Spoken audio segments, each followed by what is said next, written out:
When I lost my job, I thought the worst thing was humiliation. I was wrong. What followed was a quiet unraveling, an affair exposed, a DNA test that proved my daughter wasn't mine, and a birthday dinner that turned into a public reckoning. The first sound I hear every morning is the gentle hum of the refrigerator. It's ridiculous, but that hum has become a sort of metronome for my life, steady, predictable, perfectly calibrated. I stand by the stove, whisking eggs, while the scent of toast and black coffee fills the kitchen. Outside, dawn stretches over the bay, spilling gold across the window panes. I like this hour. It feels like the world hasn't yet remembered all the ways it can fall apart. Marianne's yoga mat still lies rolled in the corner, faintly smelling of lavender oil. She'll wake in half an hour, glide through her poses, and post some cryptic affirmation to her followers, breathe into your truth, or something equally translucent. She's beautiful doing it, of course. Her body bends and flows with the kind of grace that makes other people look unassembled. I used to watch her in those quiet mornings, a silhouette against the window, her skin slick with the sheen of motion and breath. Now I avert my eyes. Not out of resentment, out of confusion, maybe. Out of the small ache that comes from loving someone who's turned her attention toward invisible audiences. Chloe pads down the stairs, half awake, clutching her phone like an oxygen tank. My daughter, almost 18, impossibly bright and already halfway out the door of childhood. "Morning," she mumbles, sliding into the chair. I set a plate before her: eggs, toast, strawberries arranged like I always do. Routine shaped like comfort. "Thanks, Dad," she says, eyes never leaving her screen. Probably texting Leo, the boyfriend with the permanent skateboard and the vocabulary of a monk. "So is my..." It's fine. She's young. She's supposed to disappear into someone else for a while. That's how it starts for all of us. Marianne descends the stairs just as I pour my second cup of coffee. Her hair is tied in a careless bun, her body wrapped in soft gray cotton that clings and teases in equal measure. "Morning, love," she says, pressing a kiss against my cheek, a practiced peck that lands more like punctuation than affection. Her phone lights up in her hand immediately after. I notice she angles the screen away. "Retreat next weekend," she says casually. "Just me and the studio girls. No cell signal apparently." "Sounds nice," I answer. She smiles, but it's the kind of smile that holds back something unspoken, like a secret she's proud of. I should have felt the sting then. Should have wondered why her retreats have become more frequent, why her phone has grown a second heartbeat at night. But I don't. I tell myself trust is strength, that suspicion is a disease people catch when they stop loving each other properly. And I do love her. God help me, I still do. After breakfast, I walk Chloe to the car. She's got that restless teenage energy, the kind that vibrates with dreams too big for the small town we live in. "You and Mom okay?" she asks suddenly, glancing at me with a flash of concern. "Of course," I replied too quickly. "Why wouldn't we be?" She shrugs, fiddling with her seatbelt. "You've both been quiet. Different, I guess." I chuckle to mask the sudden knot in my chest. That's marriage, kiddo. The quiet's what keeps it steady. She doesn't look convinced. The day passes in predictable beats: shipyard, blueprints, endless discussions about hull curvature and drag coefficients. My life, built on precision and angles, on the measured certainty of steel and tide. There's comfort in that. Steel doesn't lie. Water doesn't pretend. They behave exactly as you expect them to, unlike people. When I return home that evening, the house smells faintly of sandalwood and wine. Marianne's in the living room, stretching on the floor, headphones in. The soft rise of her chest, the gentle curve of her hip, the delicate shadow of her smile, it all still catches me off guard. She removes one earbud and looks up at me. "Long day." "Same as always." She studies me for a moment. "You like that, don't you? The same as always." "Stability's underrated," I reply. She grins faintly. "Maybe for you." Later, after dinner, I hear her laugh softly behind the closed bathroom door.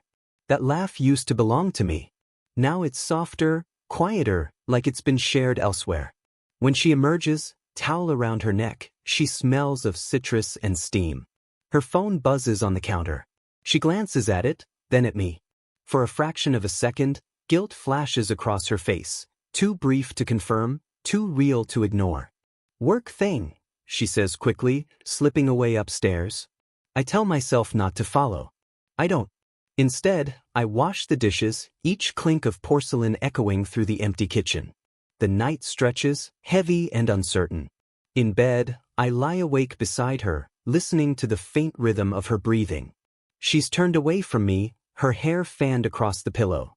I remember the first time I saw her, sunlight cutting through her studio windows, her laughter so easy it made the air lighter.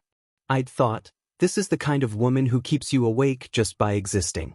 Now she does, but for entirely different reasons. At 2:17 a.m., her phone lights up again. I don't look. I just stare at the ceiling, counting the small, slow cracks in the plaster like constellations I can't name. Somewhere beneath the surface of our calm, something is shifting, waiting. But for now, I tell myself everything's fine. That I'm just tired. That love is supposed to bend like steel and never break. The fridge hums in the dark, steady as ever. And I let it lull me back into the lie.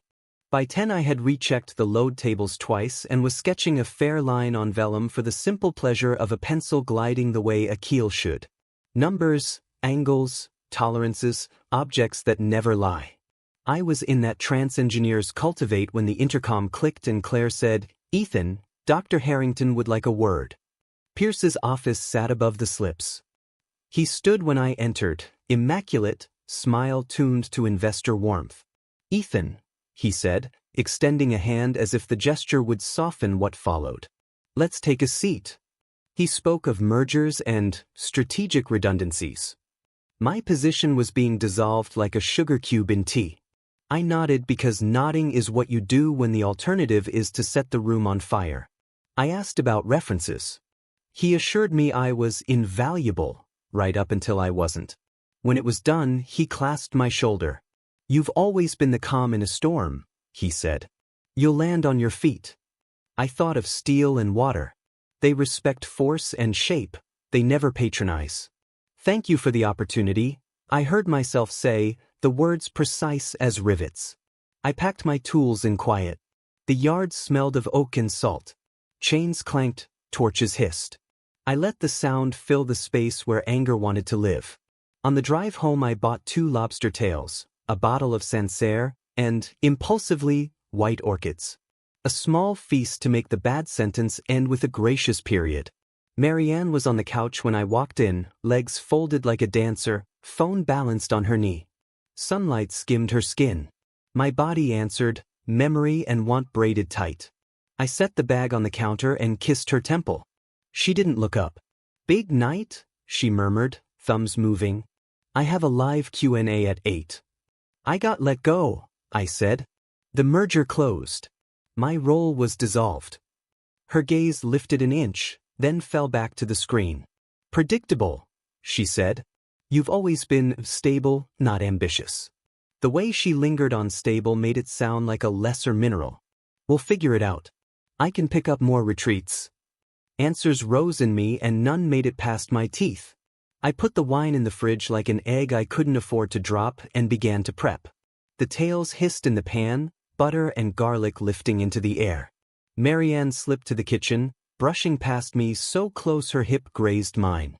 Heat went straight to the base of my spine. I remembered her body arcing under mine, the gasp when my mouth found the hollow under her ribs, the way she whispered my name. Sex had always been a door we could open even when.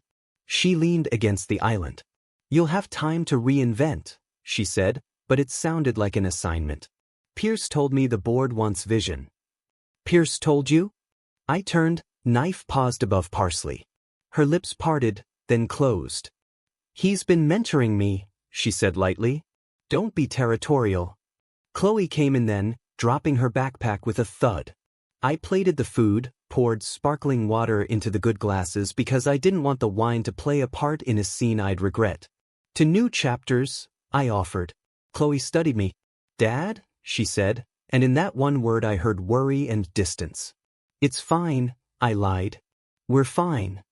Marianne ate quickly, phone face down but pulsing with silent light. She barely tasted the lobster. The orchids looked theatrical and foolish between us. After dinner she retreated to the studio to rehearse for her live stream. I washed dishes until the water ran clear. Then I followed the soft thrum of her voice down the hall.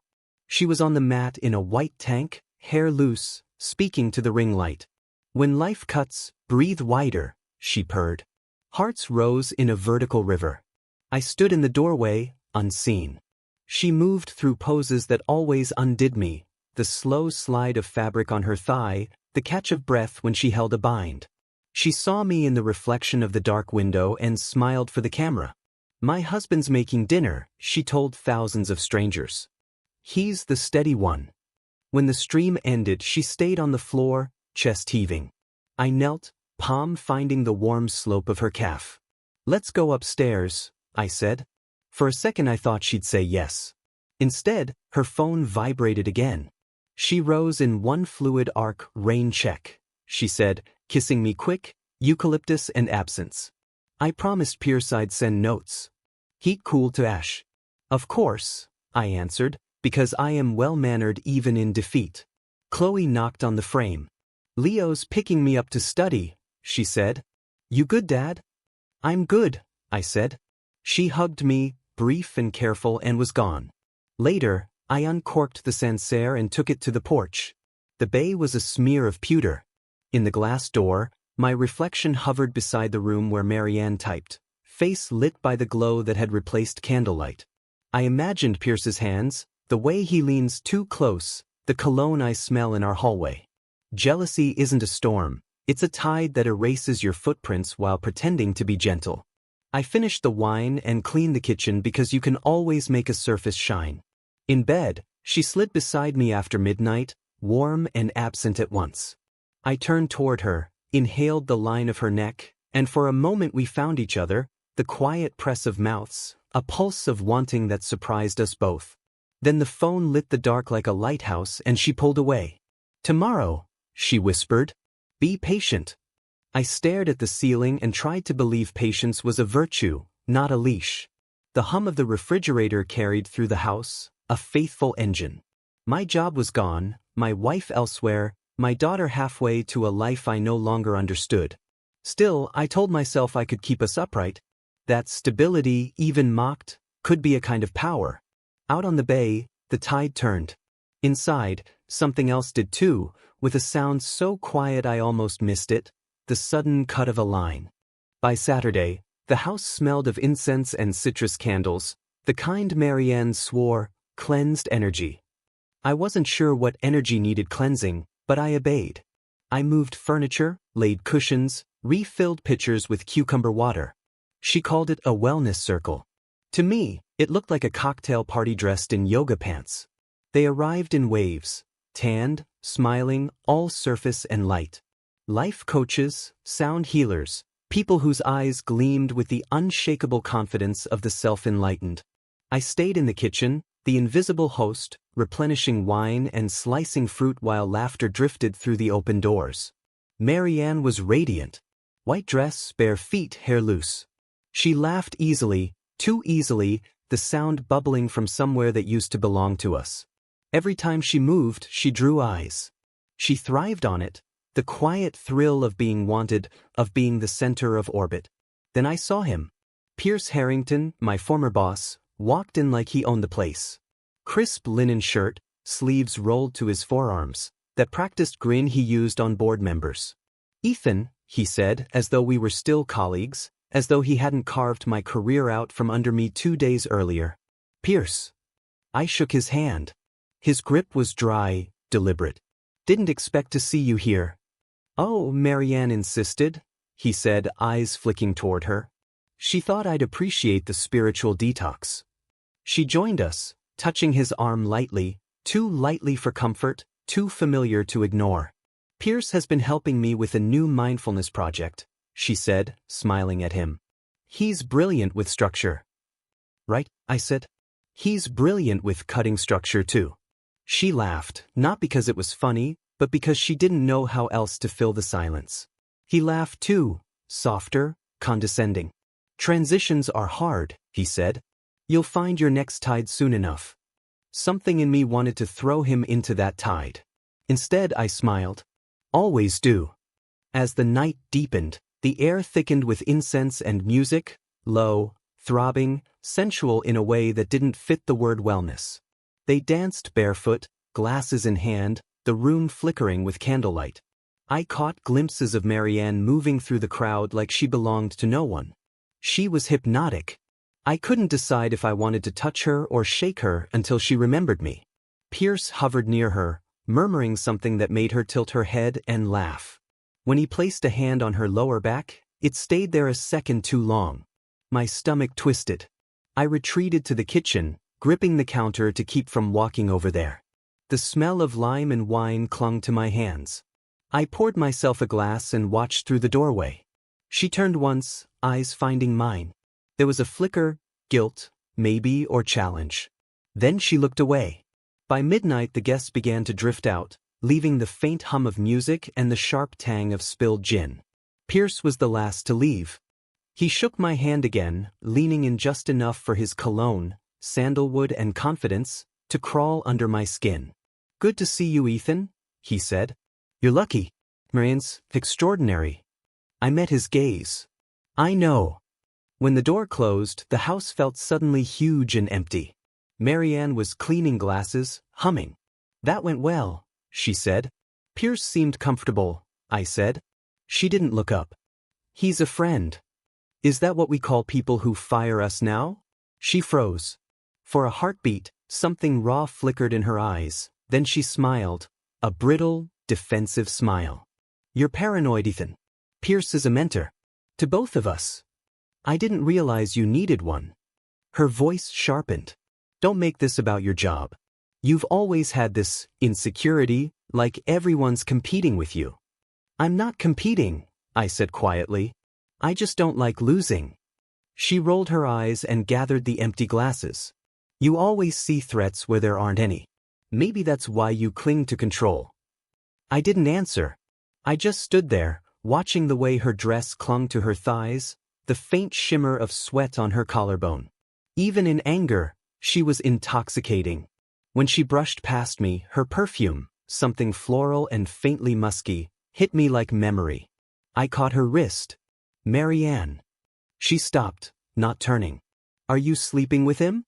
Her body went still. For a second, she said nothing. Then she laughed, a soft, incredulous sound. "You really are losing it," she said, pulling her hand free. "Pierce is married. So am I." "So were a lot of people," I muttered. She turned, eyes cold. "You're drunk." "Not enough," I said. She exhaled sharply, set the glasses down, and walked away. "I'm going to meditate," she said. "You should sleep. It'll help your imagination." I watched her disappear down the hallway. The soft light from the studio flickered under the door. For a long time I stood there, listening to the faint hum of her voice as she spoke into her phone, low and private. When I finally went upstairs, the sheets on my side were cold. I lay awake, staring at the ceiling, the echo of her laughter still in my ears, the image of Pierce's hand on her back burned into my mind. Outside, the ocean whispered against the shore, calm and endless. But I could feel it, the undercurrent shifting beneath the surface. The calm before the storm was over. Insomnia feels like standing on a dock that keeps lengthening into fog. You walk and never reach shore.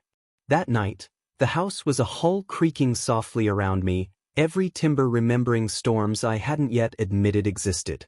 I lay beside Marianne and counted the breaths between her phone lighting up and going dark. At 1:38 a.m., it glowed again.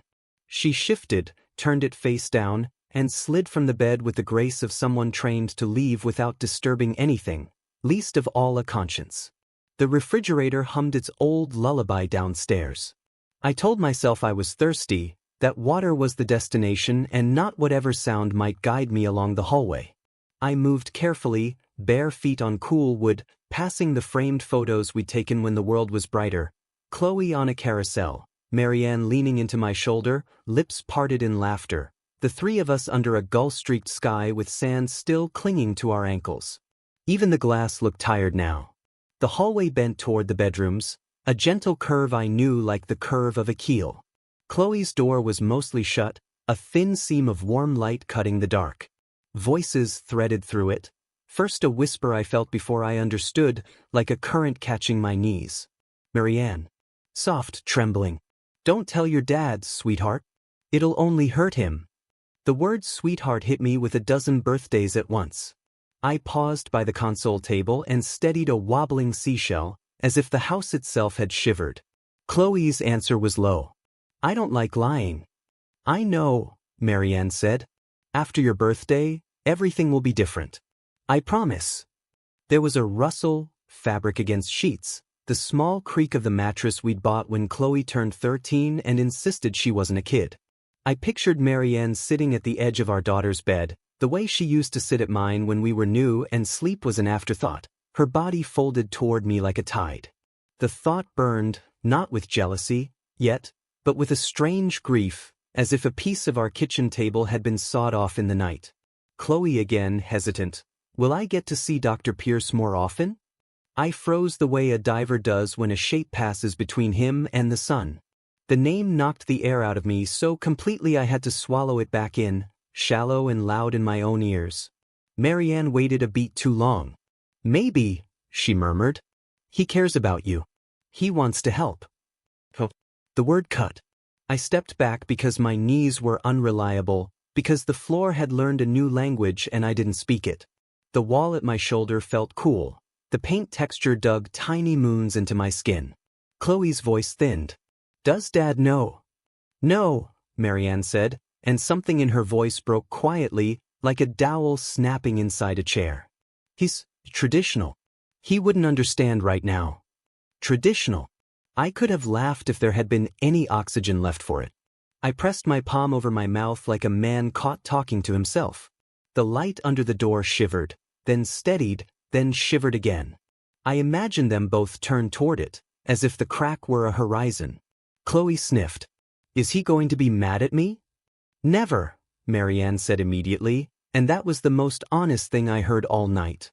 He loves you. He'll always love you. Something in my chest twisted. Love is not a rope, but it can burn like one.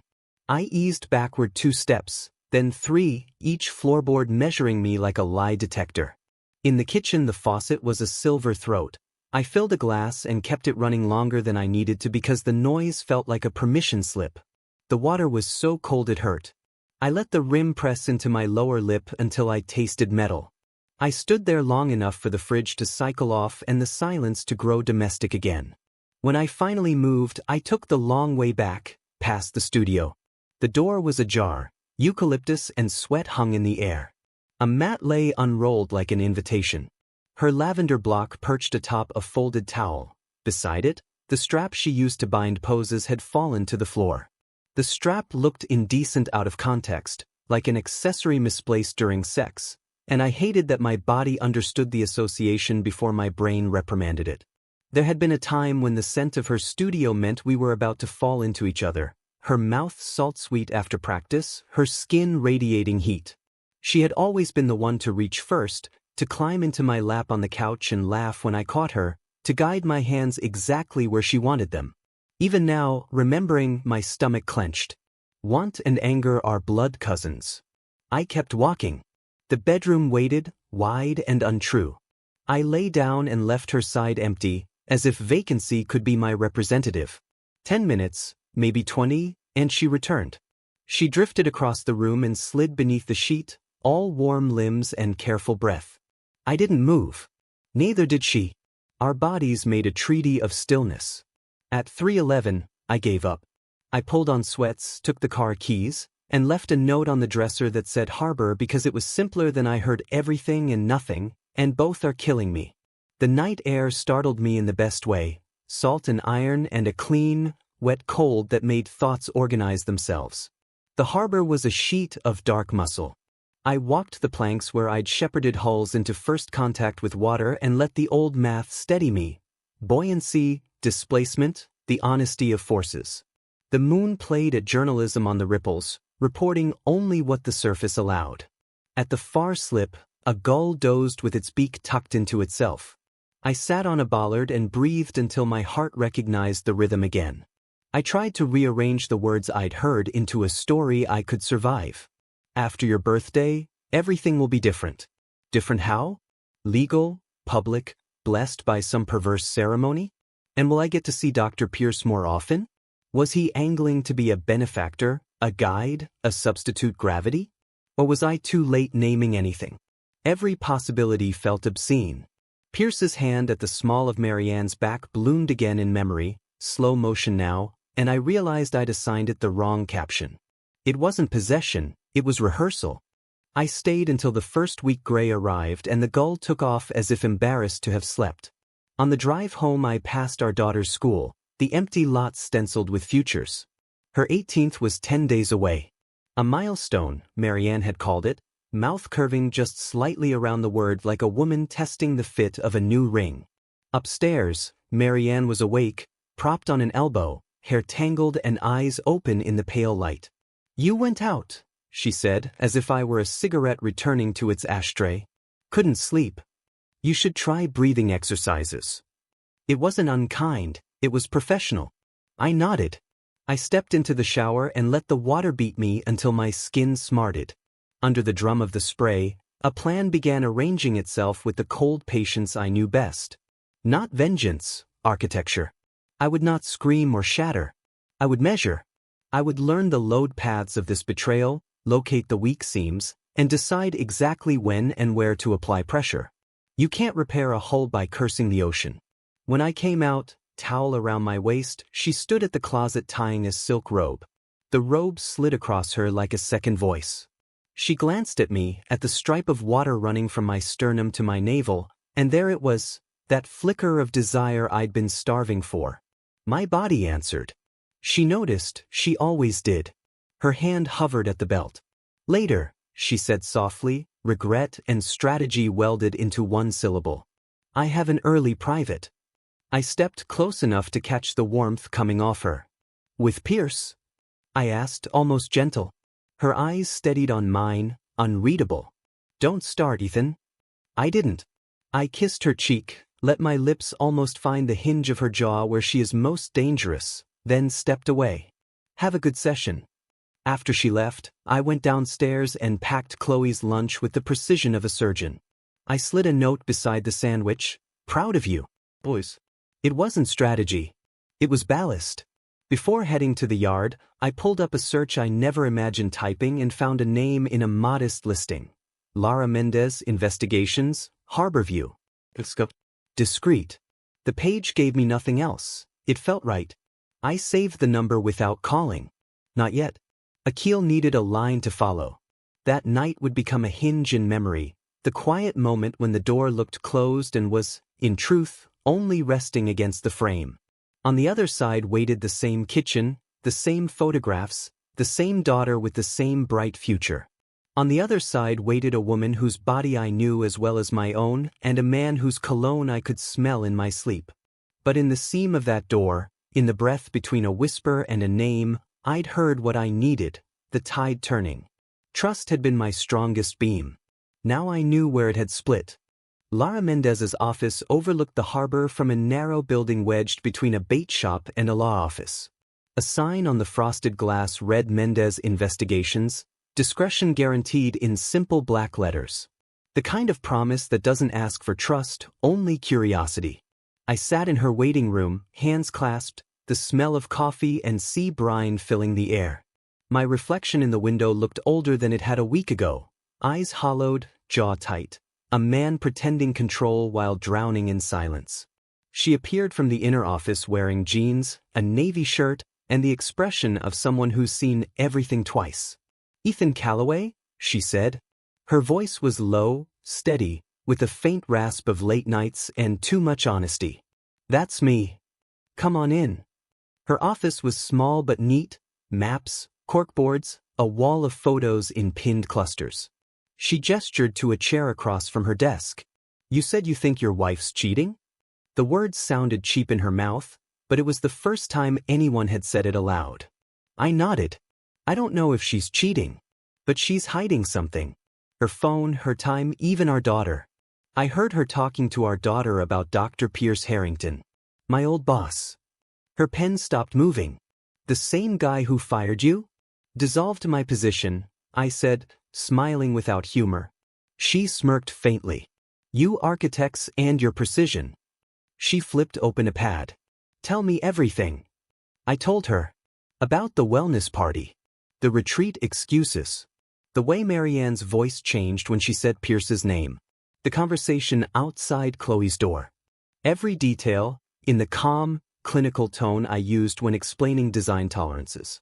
When I finished, she leaned back. You've been living with a storm behind wallpaper. You want confirmation, or you want the truth? What's the difference? Confirmation gives you closure. Truth gives you consequences.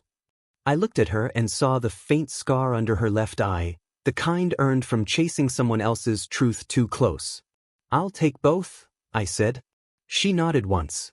Then you'll need to prepare yourself. If you're right, this isn't just adultery, it's betrayal layered over years. I know, I said quietly. I just need to see it. She took down the details. Phone numbers, car model, yoga studio address. Give me a week. Maybe less. I'll follow her. If she's meeting him, I'll know. As I left, the harbor wind hit my face sharp as glass. 3 days later, Lara called. You might want to come in. The tone in her voice had changed. No small talk this time. When I arrived, she didn't speak right away. She just turned her laptop toward me. The photos were crisp. Marianne's silver Lexus parked near a cabin by a lake 2 hours north. Pierce's Mercedes beside it. The two of them outside, close, laughing then kissing.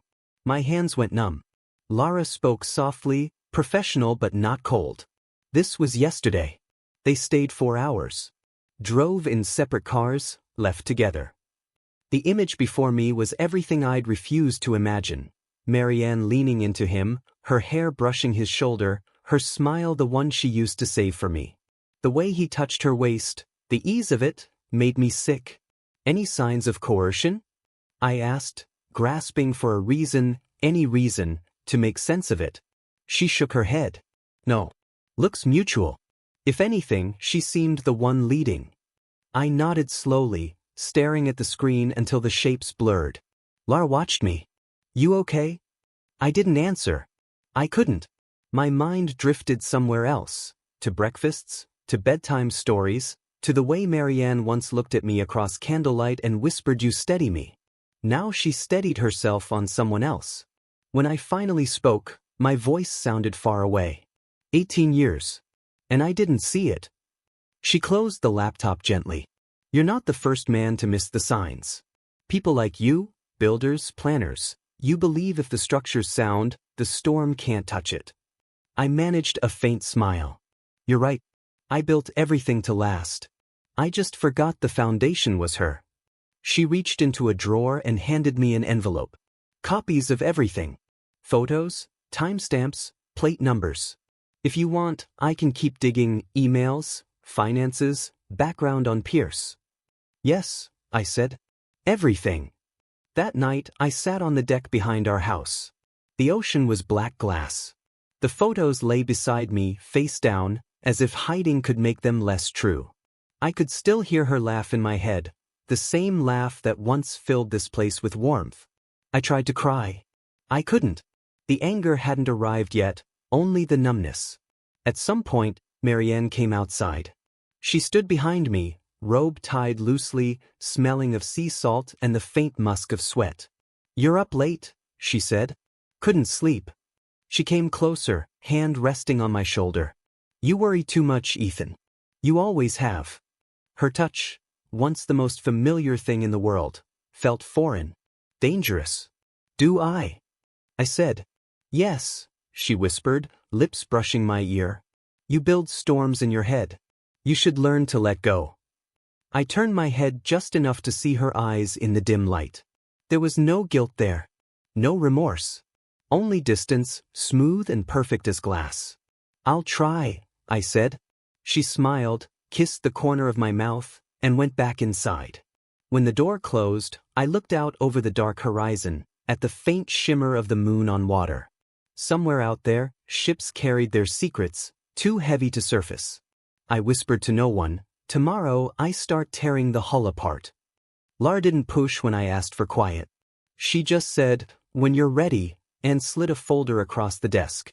Inside lay more than photographs, printouts of old emails lifted from archived servers and a deleted account that still shed light if you tilted it right. Marianne and Pierce in coded language, our secret, timelines, if he ever finds out, dated a season before Chloe was born. I carried the folder home like contraband. It thudded in my bag with each step, a second pulse. I should have confronted Marianne that day. Instead, I did what I understand. I measured, I planned, I drew a line careful as a keel. The kit arrived 2 days later in an unmarked box the color of hospital walls. It felt shameful to open. Paternity testing, a phrase that belongs on television, not in a kitchen where I once cut animal pancakes into hearts for a little girl who squealed like a gull in spring. Still, I followed the instructions the way I follow a build sheet. Sterile swabs, labeled envelopes, a chain of custody only my hands would touch. For my sample I used the inside of my cheek, counting seconds aloud. For Chloe's, I waited until she showered after track practice and the house steamed with eucalyptus. I knocked, cracked her door.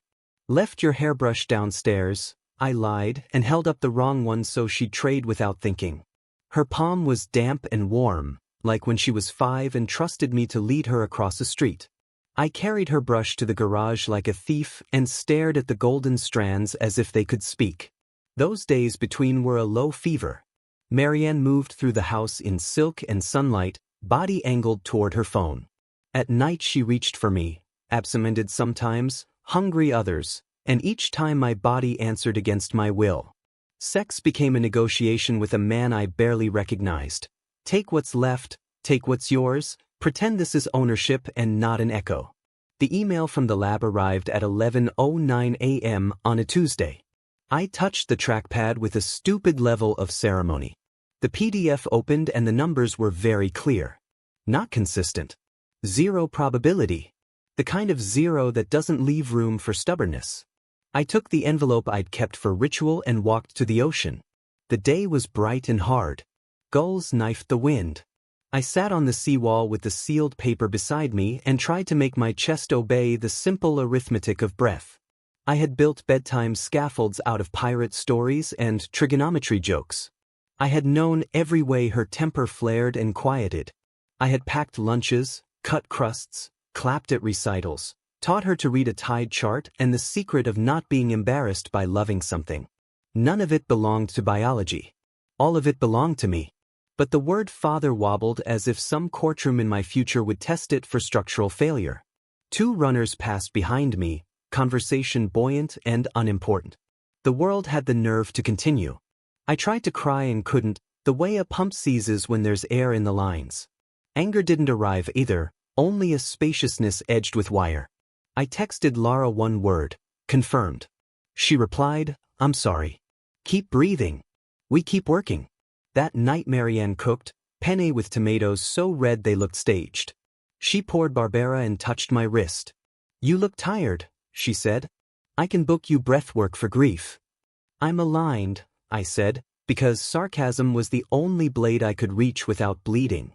She studied me like a pose she'd forgotten, then smiled a small, strange smile. "You've always been brave." After dinner she let the robe part just enough to suggest amnesty. It worked. In the dim living room, her thighs closed around me, breath catching when my hand found the small of her back. I kissed her like a man erasing a signature. "Don't think," she whispered, and for several minutes I didn't. When it was done, she curled against me, satisfied and distant, and the silence grew taller than the ceiling. When she slept, I opened the folder again. Lara's notes were meticulous: dates, times, a map of the lakeside road, a notation about a pharmacy receipt for prenatal vitamins 19 years ago billed to a card I didn't recognize. There were screenshots of those emails, Pierce sending schedules, Marianne replying with hearts tucked inside innocuous text. "Our timeline holds, he suspects nothing, soon our secret will be safe." I pictured them laughing over my steadiness and found, at last, the first seam of rage. I didn't let it widen. Not yet. Rage is a solvent. You don't pour it until you mean to dissolve. Instead, I opened a new document and began a list. Legal counsel, financial audit, digital backups, copies offsite. I added Chloe, how to tell, when to tell, what truth looks like without cruelty. I added Pierce, weak points, public face, private exposures. I added Marianne, what remains when the tide runs out. The list looked like a shipyard order. Cut, brace, weld, test. Before dawn I drove the printed report to Lara's office and left it in her Dropbox with a note in block letters. Proceed. Then I drove nowhere for an hour with the radio off, the car a capsule where I could say aloud the words I wouldn't survive from anyone else. She is not mine, I said, and the sentence hung in the cabin like fog until it condensed and slid down the inside of my ribs. Then I said, she is still mine, and something answered, both can be true. When the sun lifted, the bay blazed like forgiveness. It didn't absolve me. It didn't have to. Back home I waited for my daughter to come down for breakfast. I cut the strawberries into hearts out of habit. When she sat, sleepy and almost gone to the future, I slid the plate in front of her. She smiled. Thanks, Dad. That word steadied on its legs. It looked at me and it didn't fall. I breathed, slow and stubborn. Planning isn't vengeance. It's mercy arranged into sequence. The hull had failed. Now I would chart the salvage. The air in our house had changed. Not heavier, not colder, just quieter in a way that made sound itself suspicious. Every conversation had become choreography, every silence a question mark waiting for an audience. I stopped asking where Marianne went after classes. She stopped pretending I didn't know she was lying. The dance was efficient, professional, and almost tender in its cruelty. Then one morning, while folding Chloe's college brochures, I found a handwritten note on the counter. 18 soon. Celebration at La Mer Pierce is sponsoring. La Mer. The coastal restaurant built into the cliffs, the one owned by Pierce's company. I'd been there once, for the launch of a new ship design, back when I was still someone he invited as a peer. It had the kind of view people photograph to prove they exist. When Marianne walked into the kitchen that morning, she looked radiant, hair loose, sunlight on her collarbone. Pierce wants to host Chloe's birthday there, she said, casual as a weather report. It's generous, Ethan. You should thank him. I looked at her, really looked. Generous, I repeated. Right. He's been like family, she added, as if the word hadn't already soured in her mouth. Besides, it's Chloe's big milestone. 18, I said. Legal adulthood. She smiled faintly, unaware, or pretending not to be, of the way that word echoed in my head. Legal. As in, the line between father and stranger. I forced a nod. Then we'll make it special. She kissed my cheek before leaving for her studio meetings. Her lips were warm, practiced, and meaningless. I waited until I heard her car leave the driveway before taking out my phone. Lara answered on the first ring. You sound like a man who's made a decision, she said. I have, I replied. I'm done collecting. Time to build. Good. Then you'll need documentation. Public. I want it to happen at the party, I said. Where everyone can see. There was a pause. You're sure? That's not strategy, that's execution. I'm sure. She exhaled slowly. Then I'll set up the feed. Hidden cams at La Mer. You handle the invitation. Over the next week, I moved through life with surgical calm. Chloe's laughter filled the kitchen again. College talk, dorm assignments, the excitement of starting over. I smiled where I was supposed to, nodded where I should. She didn't notice the tremor in my voice when I said, I'm proud of you. At night, when Marianne's breathing steadied beside me, I'd lie awake, watching the ceiling like it was the underside of a ship about to capsize. I thought of the test results, the photos, the emails, the undeniable architecture of betrayal. Every detail was a rivet holding the truth together.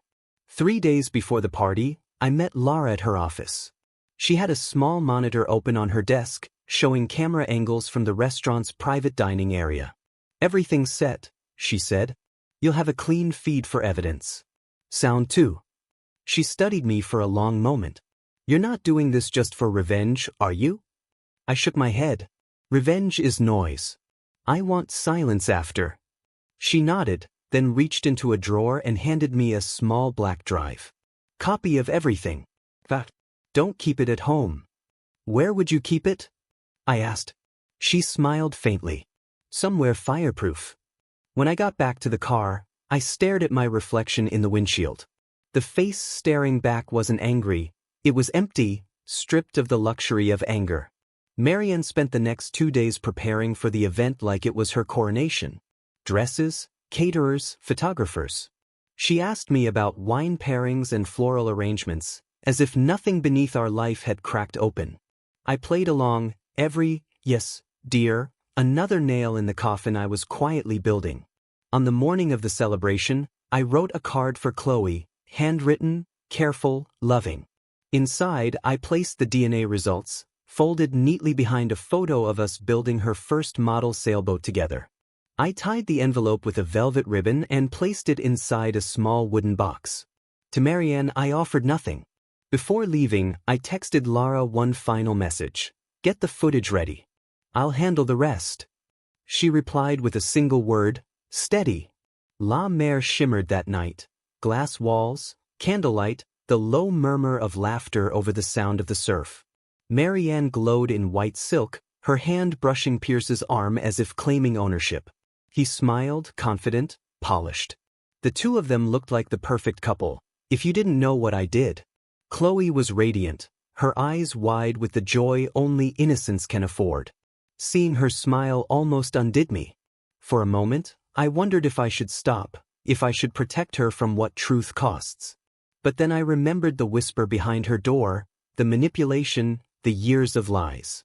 She deserved freedom, even if it burned. As champagne glasses clinked and guests offered toasts, Marianne looked at me across the table. You've been quiet, she said. Just proud, I answered. This is a big night. She smiled, touched my hand lightly. The gesture might have melted me once. Now it only reminded me of how practiced she was at pretending. When dessert arrived, I rose from my seat. Before gifts, I said, my voice calm but amplified enough for the room to hush, I want to say something to my daughter. All eyes turned to me, Pierce's among them, his smile thinning slightly. I reached into my coat and placed the small velvet box on the table. Happy birthday, Chloe, I said. This gift is the truth. Marianne's smile faltered, confusion, or maybe recognition, flickering across her face. Pierce's jaw tightened. Chloe reached for the box, her fingers trembling. And I stood there, heart steady, watching the storm I had built finally crest on the horizon. The calm was gone. What came next would change everything. La Mer held the ocean like a cut stone, dark facets catching candlelight. The private room was glass and linen, built to flatter. Chloe sat centered in a champagne slip, cheeks bright, eyes wide with the future. Marianne moved in silk. Pierce presided, performing magnanimity. Lara was somewhere in the walls. Cameras a hidden nervous system. The velvet box in front of Chloe looked harmless. Open it, I said. She undid the ribbon. She has always been gentle with small things, and lifted the lid. On top, a photo of us at the sailboat regatta, hair wild, my arm around her, our smiles sunburned. Beneath it, the document folded in thirds. What is it? She asked. Proof, I said. Marianne leaned in, palm up. Ethan, don't. Chloe opened the paper. Silence gathered like surf before it breaks. Her eyes moved across numbers and the cold geometry of certainty. 0, she read. What does that mean? It means, I said, that I am not your biological father. The room inhaled. Glasses paused. Chloe shook her head. No. You're my dad. She looked to Marianne. Mom. Marianne's face performed. Shock, anger, calculation. Ethan, she said, trying to command the air. Not here. Where? I asked. In a studio between poses? In a cabin 2 hours north. I turned to Pierce. Or in your office with the door locked? A ripple went through the guests, the sound of gossip stretching. Pierce's smile hardened. Let's step aside, Ethan. We can talk like men. Like men? I said. No. Like fathers. I took from my jacket the envelope prepared by Samantha Drexler. You're served. Alienation of affection. Paternity fraud. Marianne stood, silk whispering against her thighs. Even now my body remembered the way those thighs closed around my hips, the way her breath caught when I pushed her against the studio wall and she arched, hungry, saying my name. Desire is a poor archivist. It preserves the best scenes from the worst history. The memory flared and went out. You can't do this to her, Marianne said, nodding at Chloe. Not tonight. I'm not doing anything to her, I said. I'm taking something off her shoulders. The lie you put there. Chloe's hands trembled. Mom, is it true? Marianne looked at her. Sweetheart, your father? Which one? I asked, soft as a blade. The one who fired me or the one who raised you? Chloe stared from face to face, like she'd been handed a script in a language she almost knew. Dr. Harrington? She whispered. Is he? Pierce lifted his hands, practiced calm. Chloe, let's not jump to conclusions. No jumps, I said. We'll let the footage walk. I nodded toward the sconce where Lara had tucked a lens. Smile for the truth, Pierce. He flushed. This is obscene, he hissed. Obscene? I said. Obscene was the night you texted my wife while she was in our bed and she rolled away from my mouth to answer you. Obscene was teaching my daughter to keep a secret that would split her life. One of the wellness friends stood. Maybe we should all take a breath. By all means, I replied. Breathe into your truth. A brittle laugh broke near the window. Marianne reached for Chloe's hand. Chloe pulled away, eyes bright with a hurt so new it had no name. Why? She asked. Why didn't you tell me? Marianne exhaled, reaching for wisdom and landing on cowardice. I wanted to protect you. After your birthday, everything would be different, I finished. I heard you. Through her door. Chloe looked at me. You heard? I did. I wanted you to have the truth before college. Before another adult decided what you can know. Pierce found his angle. Ethan, you're humiliated, I understand. But lawyers. Humiliation is private, I said. This is accountability. And it's public because you made our lives a performance. I glanced at Marianne. If remorse lived in her, it hid behind training. But her mouth trembled, the same muscle that trembled when she whispered yes against my neck. It shook for something else now. The manager hovered, unsure. We're fine, I said. Almost done. Chloe's voice quiet. Who is my father? Lightning cracked the room. Pierce looked at Marianne. Marianne looked at the floor. It's complicated, she began. No, I said. It's simple. He is likely this man. And you are still my daughter. Biology is math, love's the architecture. You were built here. I touched my chest. No test can demolish that. Her face crumpled and then held. She pulled the photo from the box and ran her thumb over our sunburned smiles. I don't hate you, she said. I know, I said. I wish I'd told you sooner. Behind her, Marianne stepped toward me. Ethan, we can? We can't, I said. Not anymore. A phone flashed. Then another. The first ripples of a leak. Pierce swore, the first honest sound he'd made all night. He reached for Marianne's elbow, proprietary. I watched with a calm that surprised me. Take your hand off my wife, I said. He did. I turned to the room. Thank you for celebrating Chloe. Please enjoy the cake. The adults have business. Then to my daughter, if you want to leave, I'll take you. If you want to stay, I'll stand beside you. She nodded, tears gathering but not falling. I want to go, she said. Then we go. I took her hand. It fit my palm the way it did when she was small, lighter now but still mine. We walked past Marianne, who whispered my name like an emergency, and past Pierce, who learned a man can own a restaurant and still have nowhere to stand. At the door I turned not to them, but to the sea beyond the glass. It roared against the cliff, clean. Something in me aligned with that sound, the part that knows pressure, failure, and the instant a hull stops pretending. Outside, the air tasted like salt and restart. Chloe squeezed my fingers. "Dad?" she said. "Yes. Thank you." "Always," I said, and we stepped into the dark that wasn't dark at all, only honest. The morning after the party began with silence, not peace, but aftermath. The kind of silence that hums through broken glass. The sky outside our bedroom window looked too clear, the ocean too still, like the world had politely stepped aside to watch me unravel. By the time the first message came through, I'd already packed. Just the essentials, documents, some clothes, the watch Chloe gave me on Father's Day 2 years ago. I didn't plan to take much. Leaving wasn't escape, it was acknowledgement.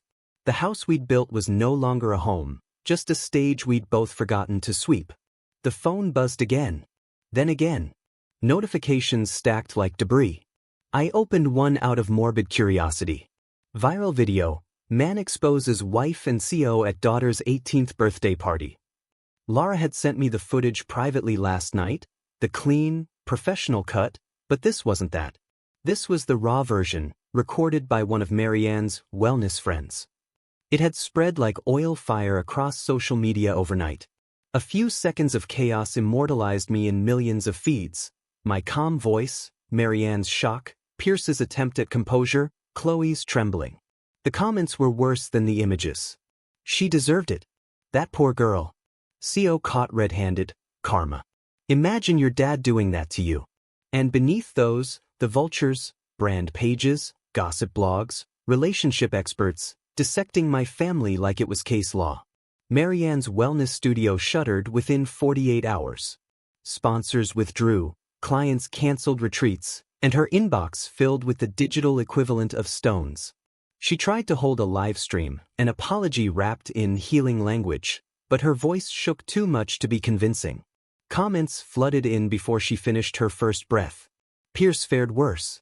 His investors pulled out, the board called an emergency meeting, and by sunset his resignation trended on every business outlet. His company's PR team issued a statement about ethical violations and leadership transition. The internet smelled blood and kept chewing. I watched all of it with a detachment that frightened me. It wasn't satisfaction I felt, just a strange, hollow neutrality, as though I'd been replaced by someone who knew how to operate my body better than I did. Lara called that evening. "You okay?" "I don't think that word applies anymore," I said. "Everything's moving fast. You might want to go off the grid for a bit. It's not safe online." "I'm not online." "But let them burn themselves out." "What about Chloe?" "She's clean," Lara said. "No one's touching her. You did right by keeping her out of the spotlight afterward." That word, afterward, sounded final. Like the naming of a ship that would never return to harbor. When I drove back to the house that night to gather the rest of my things, the front gate was open. The porch light flickered. Inside, Marianne sat on the couch surrounded by unopened letters, eyes red, a glass of untouched wine sweating beside her. She looked up when I entered. "You've ruined me," she said softly. "I didn't ruin you," I replied. "You did that yourself. I just stopped covering it." She laughed, a cracked, bitter sound. "You think this makes you noble?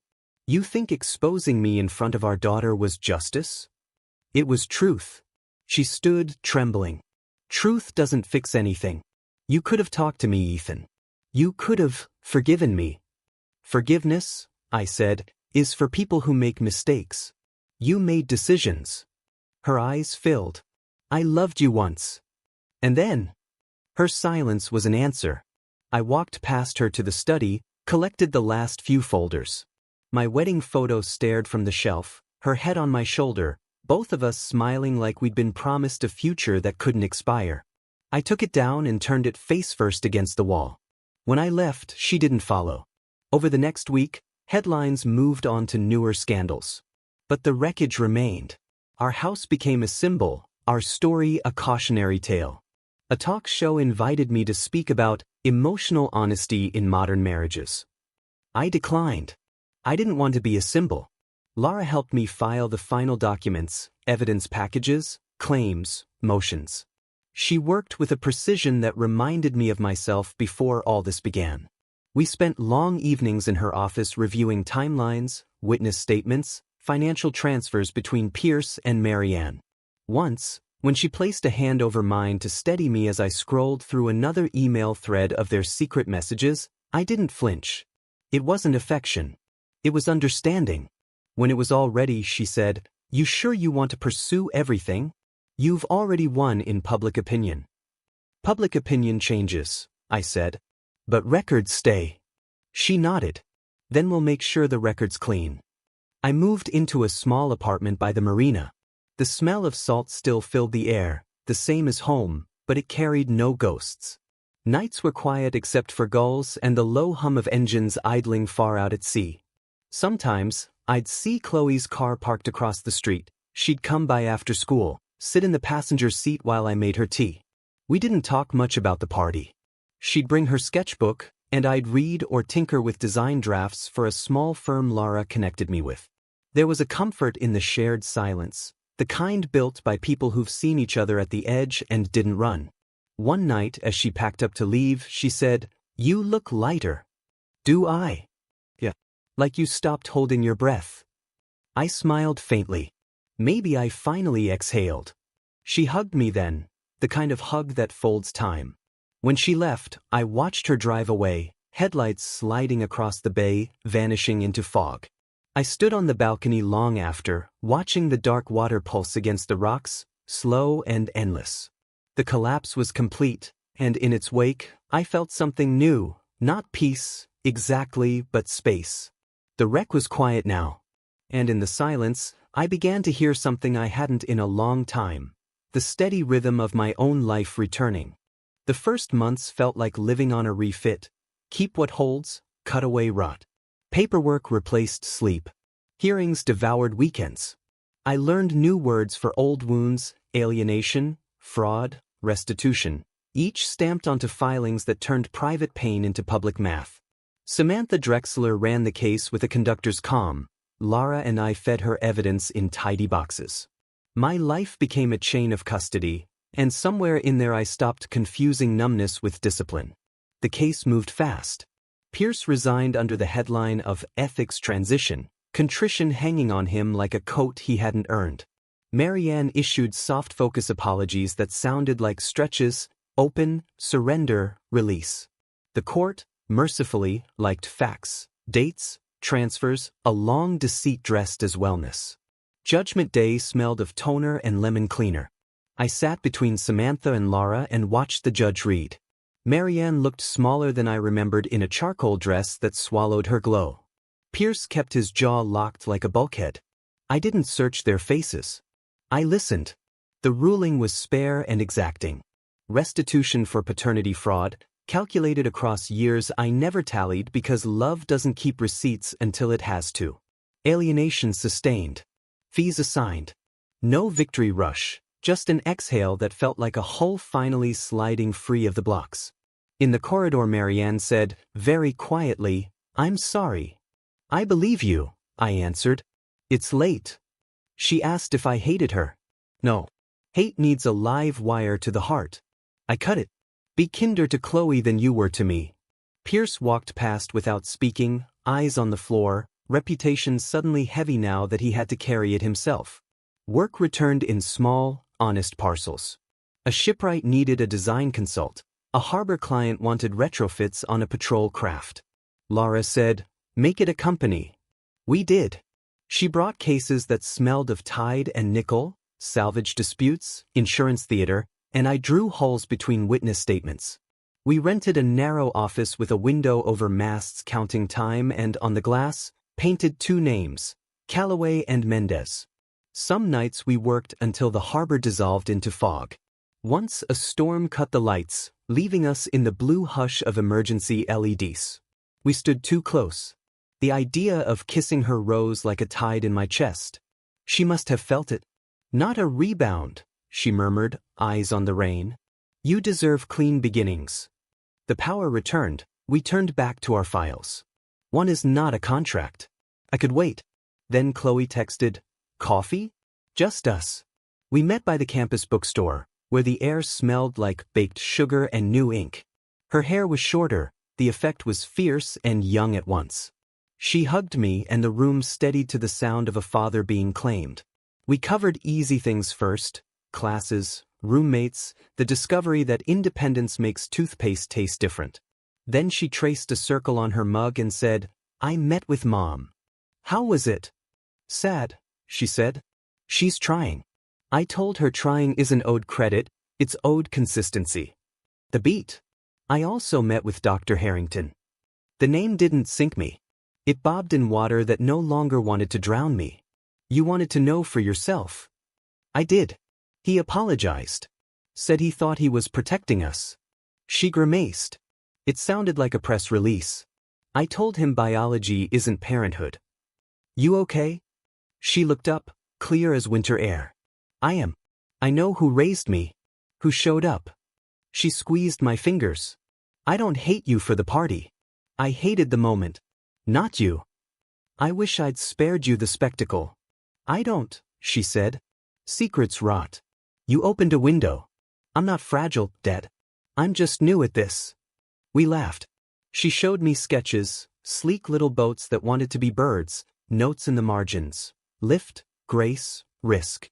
I told her about a trawler that lied to its insurer and a skiff that wanted to be reborn as a patrol boat. For a second I could see the next 10 years like a readable chart, the places we'd meet without disguises. At the door she kissed my cheek. "Text me when you get home," she said, practicing the ritual I used to impose on her. Outside, the street was bright and damp, city steam turning to halos. She waved and went, forward, not away. That night I walked the marina and counted masts, a habit I can't break. The refrigerator in my apartment hummed when I returned, faithful metronome. I opened the window to the salt and took the wedding photo from its hiding place. Instead of burying it again, I put it in a drawer with the respect you give to things that were true before they weren't. I don't believe in closure. I believe in trim and ballast. Keep what floats you, release what drags. Court gave me a judgment. Life gave me a different mercy, a chance to build without lying about the load. Some nights I still woke reaching for skin I no longer owned, the ghost of a body that once said my name like a homecoming. I'd breathe, let memory run its course, and loosen the knot in the dark. Morning found the office door catching sun on the ampersand. Laura arrived with coffee and a grin that looked like a green light. "Big week," she said. "You ready?" I thought of Chloe's hand on mine, of Marianne's small "I'm sorry," of a judge reading facts the way navigators read stars. I thought of steel and water, the two honest elements that raised me. "Yeah," I said and meant it. "Let's work."